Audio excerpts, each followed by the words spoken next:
নমস্কার, কেমন আছেন সবাই? অমৃতা রেসিপি চ্যানেলে সকলকে স্বাগত জানাই। চলে এসেছি এক নতুন রেসিপি নিয়ে। আজ বানাবো চিকেন চিল্লি। চিকেন চিল্লি বানানোর জন্য বোনলেস চিকেন লাগবে। এখানে আমি 300 গ্রাম বোনলেস চিকেন নিয়েছি। চিকেনটাকে ভালো করে পরিষ্কার করে নিয়েছি।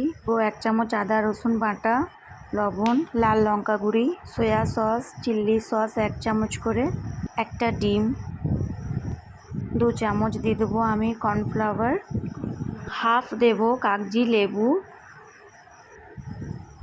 ভালোভাবে সবগুলোকে মাখিয়ে নেব। ভালোভাবে মাখানো হয়ে গেছে। এটাকে আমি আধ ঘন্টা ঢাকা দিয়ে রেখে দেব। আমি একটা ফ্রাই প্যান নিয়েছি। ফ্রাই প্যানে আমি সাদা তেল গরম হতে দিয়েছি। চিকেনটারও আমার আধ ঘন্টা হয়ে গেছে। তেলটা ভালোভাবে গরম হয়ে গেছে। এবার একটা একটা করে পকোড়াগুলোকে তেলে দিয়ে ভালো করে ভাজবো। সব পকোড়াগুলো এবার এভাবেই একটা একটা করে দেব। একটু সরে সরে দেবো যাতে গায়ে গায়ে লেগে না যায়। গ্যাসটাকে মিডিয়াম আঁচে রাখতে হবে যাতে পকোড়াগুলো কাঁচা না থেকে যায়। এক সাইডটা ভাজা হয়ে গেছে। এবারে ভালোভাবে আরেক সাইডটাও ভেজে নেব। আস্তে আস্তে উল্টে নেব। দ্বিতীয় সাইডটাও এইভাবেই ভাজবো, ঠিক কম আঁচ করে। আস্তে আস্তে সবগুলোকে উল্টোতে হবে। কম আঁচ করে পকোড়াগুলো ভাজলে ভিতরটা কাঁচা থেকে যাবে না। গ্যাসটার আঁচটা জোরে থাকলে পকোড়াগুলো পুড়ে যাবে আর ভিতরটা কাঁচা থেকে যাবে, ভালোভাবে ভাজাও হবে না। সবগুলোকে উল্টে নিয়েছি। এবার মিডিয়াম আঁচে রাখবো। দেখুন পকোড়াগুলো খুব সুন্দর লাল লাল করে ভাজা হয়ে গেছে। আমি পকোড়াগুলোকে তুলে একটা পাত্রে রাখবো। সবগুলোই ভালোভাবে ভাজা হয়ে গেছে।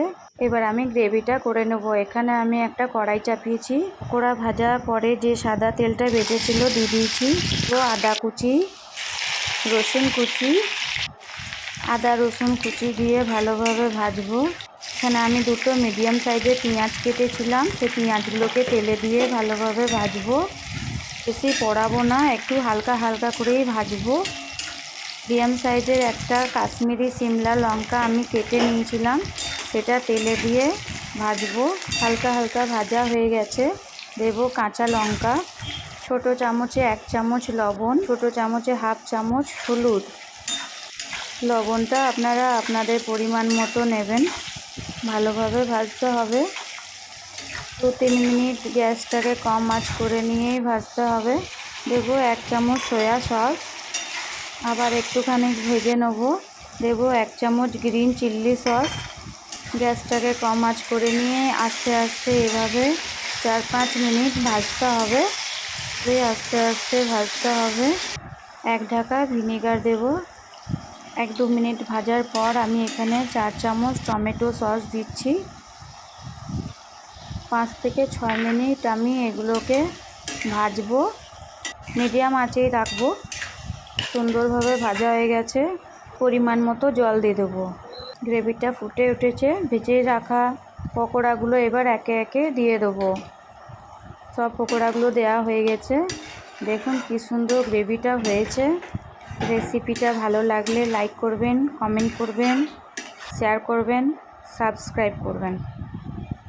এবার নতুন রেসিপি নিয়ে আপনাদের সাথে শেয়ার করব। Tata, bye bye.